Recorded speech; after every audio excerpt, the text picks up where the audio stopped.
Saeed bin Surur in conversation with Emma Spencer. No fewer than 10 Dubai World Cups, latterly with Thunder Snow twice, the first ever dual winner of that race. And you see the blue cap there, the distinguishing blue cap, Ryan Moore, riding Magic Wand, one of two fillies in the race. And what an extraordinary globetrotter she is. Yeah, she'll be trying dirt here for the first time, and she's a daughter of Galileo. Now, I was trying to do some pedigree digging to see if the Galileos happen to like the dirt, and from a 32 start sampling, I could only find one win.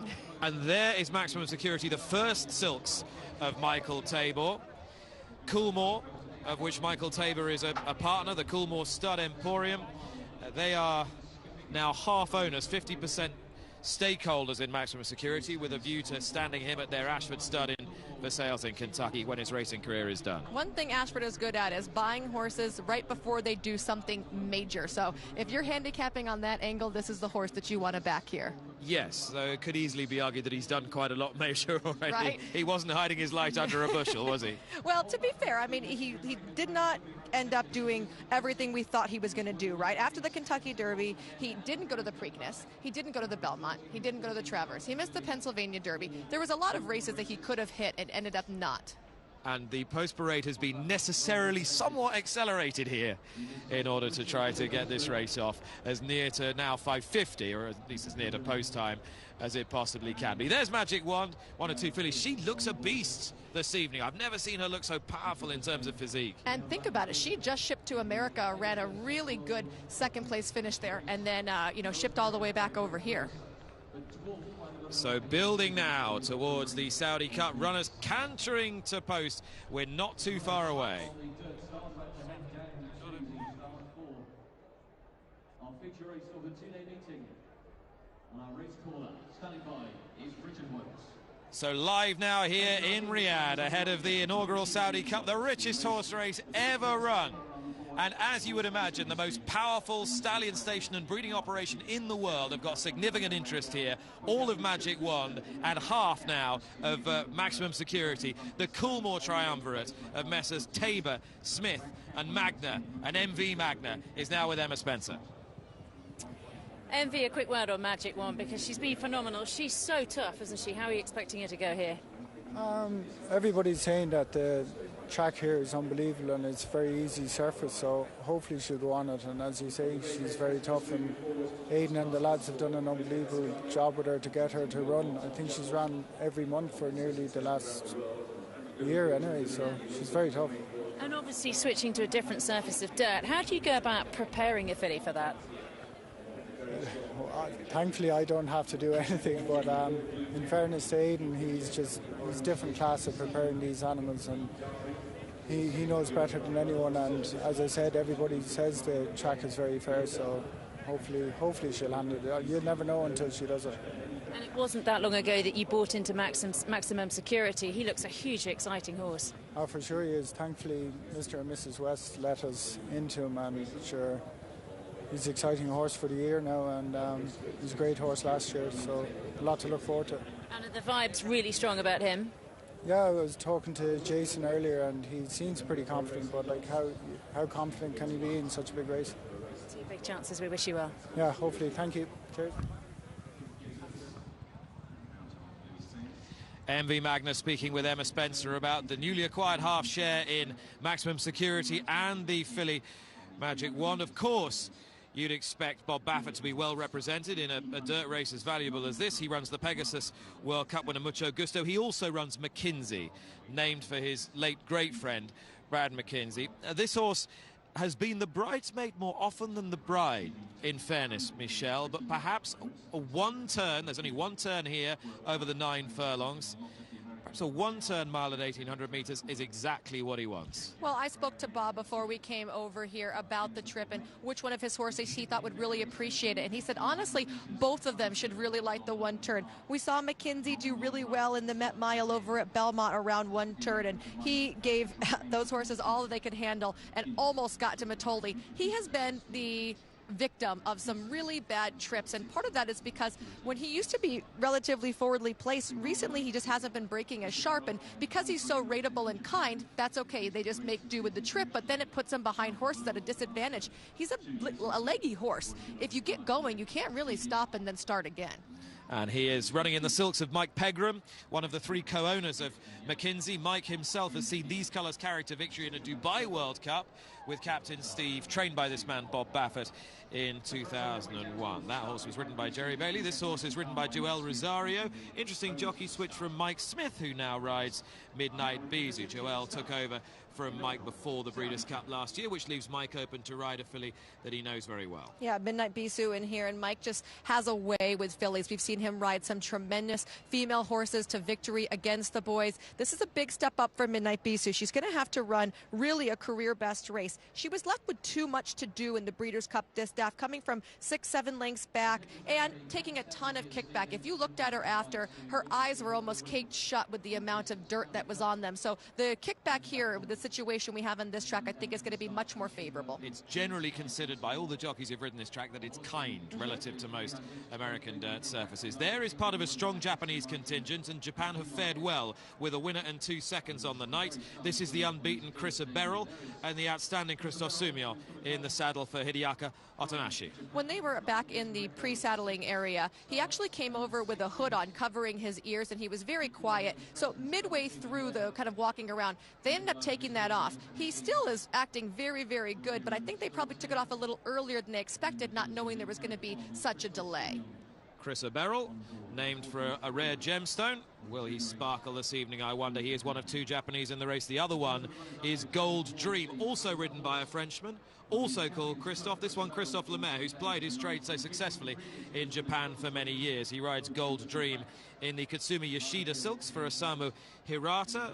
Do you make him the lesser of the 2 Japanese runners here? Kind of, but if you're looking at price and you're going to get a better one on Gold Dream, he was beaten only a neck in the Champions Cup to Chris Beryl, and we have to remember, Chris Beryl got an absolute dream trip. Right as he was ready to go in slingshot, a hole opened up and he went through. Gold Dream was not as fortunate. I say draw a line through the last race, the 1.25 miles, maybe not within his grasp. I think the 9 furlong trip, much preferable to Gold Dream. So that is the Japanese contingent. 5 horses from the United States here. We've talked Maximum Security, we've talked McKinsey, we've talked Mucho Gusto, we've talked Midnight Bisou, the M's.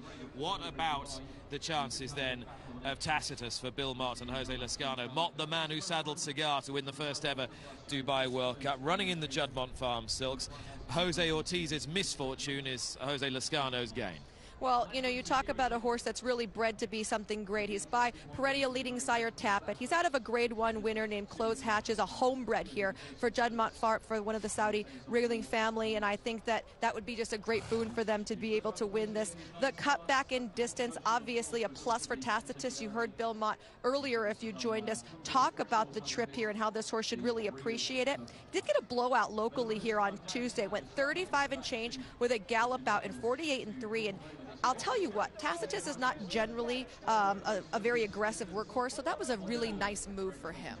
Earlier in the program, we heard Emma speaking with Saeed bin Sarur about Ben Battle. Perhaps we haven't quite given Ben Battle the love that we need to. This is a horse who is the highest rated of these on international classifications. He's a top-class turf horse, though not the most robust, and he made a sparkling dirt debut showing plenty of speed at Meydan in Dubai when last he ran. I was so impressed with his race in the Al Maktoum Challenge Round 2. He drew off like he had just jumped in at the quarter pole, to steal a very popular American phrase. I thought he looked tremendous. He's won Grade 1s in the UAE, Germany, Australia, Great Britain, and he ran a -1 on the sheets. Those are the Thorograph sheets. It's a handicapping tool used in America. That is an excellent number and very competitive with these. So the revised post time of 8:50, we're a minute and a half away. The stalls handlers have got hold of the halters, and it looks as they're going to be loading very shortly. So let's head to the start for the Saudi Cup and join Tom Stanley.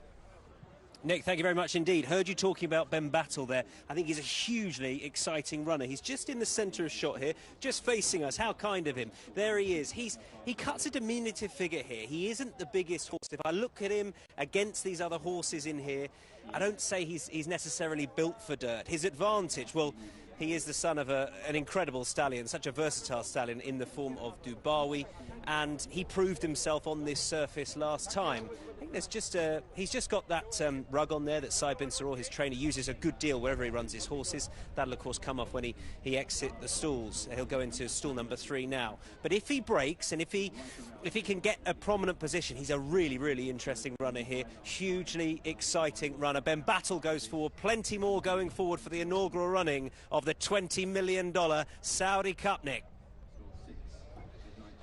Great Britain, the United Arab Emirates, Japan, the United States, Ireland and the Kingdom of Saudi Arabia converging for a race worth $20 million. The world's most valuable horse race ever run.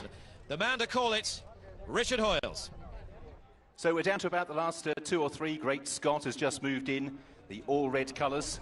Still got a couple out the back. They include Mucho Gusto, wearing the black cap. Irad Ortiz moves in, also with the noseband, moving forward. North America, another one to head into line. Gronkowski is the one that is out of line, and Gronkowski, who will be going into stall number 5, looks like completing the lineup for the inaugural Saudi Cup. $20 million, the biggest purse ever competed for anywhere in the world, will be distributed amongst 10 of the runners. This last of the 14, Gronkowski, just keeps them waiting. Bit of a blindfold to load into the starting stalls. And Gronkowski is straightened up by Frankie Dettori. And he's in the gate. So we're all set for the Saudi Cup. The field are poised. Flag is raised by the starter, and they're off and racing for the inaugural Saudi Cup. Bit slow away on the inside, Gold Dream jumping out alertly. Mucho Gusto is swift on the speed, and Maximum Security is sent forward as well. Magic One not too far away, and here is North America up the inside. So it's North America, Mucho Gusto in the black cap, and Capizzano out wide as they race through the first couple of 100 metres, and now join the race course proper. They're being tracked through in 4th place towards the inside by Ben Battle, pushed along to try and keep in touch with the speed. At this stage is Gronkowski for Frankie Dettori in 5th. Magic Wand is in 6th. At this stage, McKinsey is racing in midfield in 7th or 8th place alongside Tacitus as they make their way down the back straight. Midnight Bisou quite well back with MJ Jack as the pace just begins to steady down. Gold Dream is also towards the tail of the field, so out in front, Mucho Gusto in the black cap presses on with things. On the running rail, Capizzano for Mikel Barcelona. In 3rd on the outside, Maximum Security being ridden along. North America comes next. Magic Wand and Ben Battle flank Gronkowski. Then just behind these, Chris Beryl trying to improve. Midnight Bisou is a long way back, sticking to the inside at the moment. Tacitus the Grey is making good progress now as Mucho Gusto leads them with 500 to run. And out in front, Mucho Gusto turns for home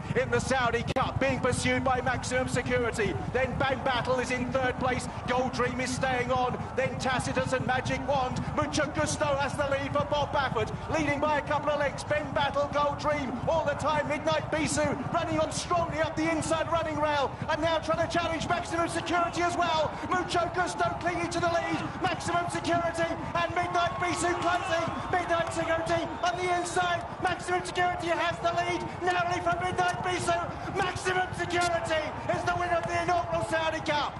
The horse that will be remembered for a race he lost will now be remembered for a race he won. A punch of the air, Maximum Security, Louis Sayers, Midnight Bisou came past the entire field, bar one, and that one was Maximum Security. Mucho Gusto in 3rd place as they all bunched up in the closing stages. Tacitus came home strongly as well, but Maximum Security beat Midnight Bisou into 2nd.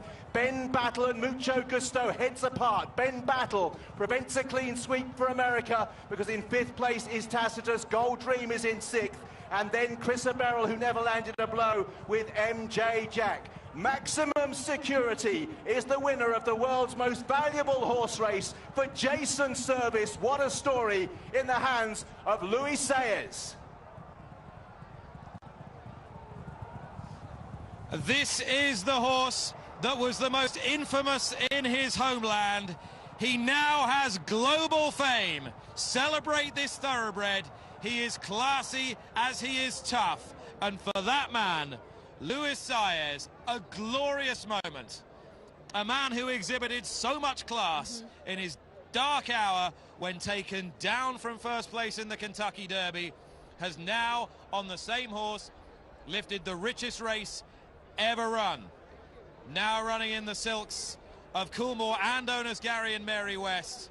For Jason Service, who has spoken so warmly and emotionally about what this horse means to him through the last days, they have taken the Saudi Cup. And what a race, what a finish, what an absorbing race to observe. And the runner-up, Midnight Bisou.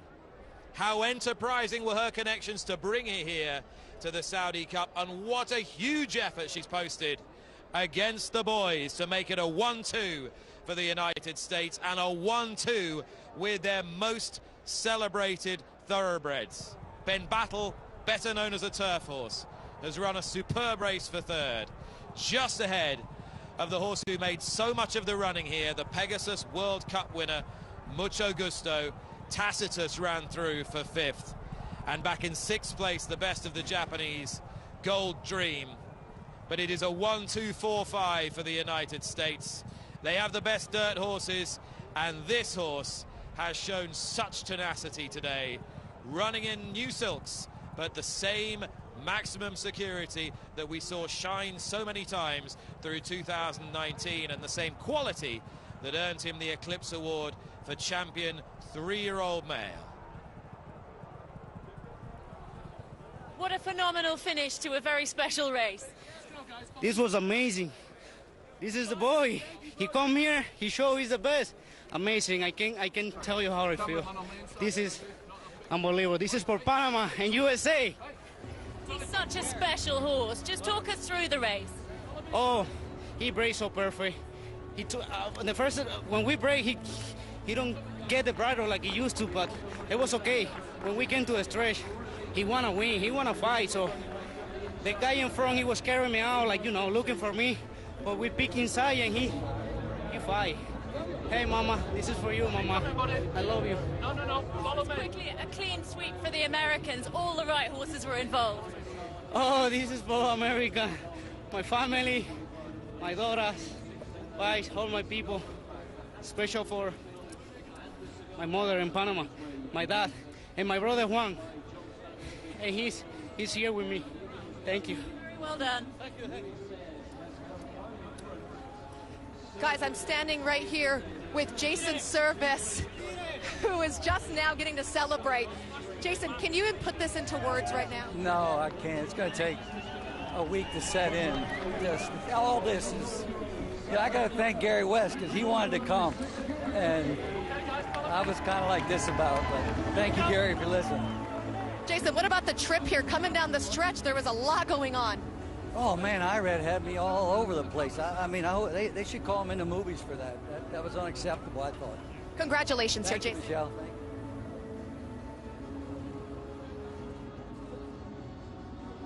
This is a horse that has traveled many thousand miles to earn glorious redemption.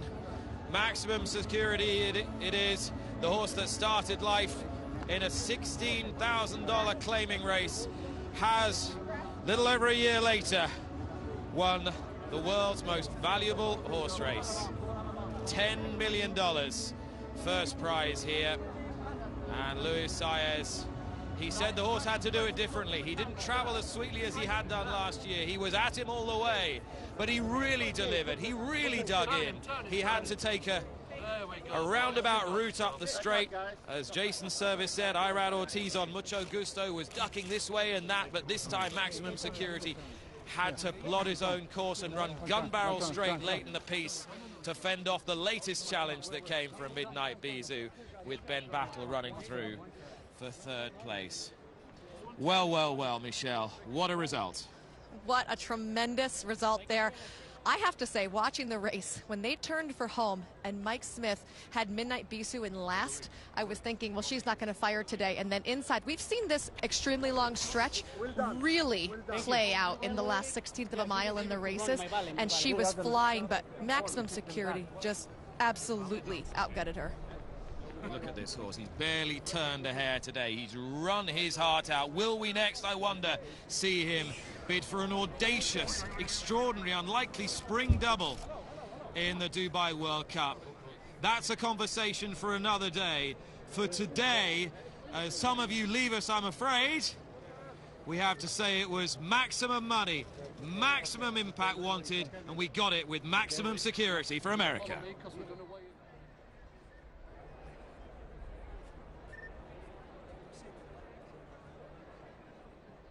What a special moment for Luis Saez, and your heart goes out to Connections of Midnight Bees, who's so near yet so far. You know, I think it was the plan all along to use this race, and if she ran well, they were going to consider leaving her here and heading straight to Dubai for the World Cup. I feel like the way she ran today, that has to still be the plan.